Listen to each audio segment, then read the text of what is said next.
weligaa ha isdhiibin haddaad maqli jirtay. Ninkan ayaa talada si fiican u qaatay. Ninkan waxaa lagu magacaabaa Shaw Lingley. muddo 30 sannadood ah ayuu codsanayay fiisa Maraykan ah. dalabkiisoo dhanna waa la diiday. waxa uu codsaday 15 jeer fiisaha Kanada. 15kii jeerba waa la diiday. sidoo kale waxa uu codsaday inuu ku biiro ciidanka badda Chinaha. sidii caadadiisa ahaydna waa la diiday. waxa uu shaqo u doontay shirkad, waxaana CV-ga dhiibtay isaga iyo 22 qof oo kale. 20 qof ayaa la aqbalay, 2 uu ku jirana waa la diiday. si kastoo ay ahaataba ismuu dhiibin waxa uu go'aansaday inuu bilaabo ganacsi. waxaanu keenay fikrad ah inuu furto suuq online ah sida Amazon oo kale. laakiinse dhibka haystay waxa uu ahaa lacag la'aan.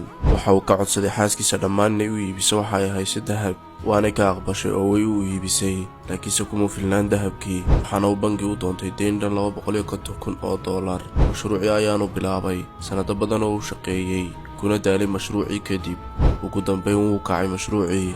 iminkana waxa uu ku jiraa jeelka.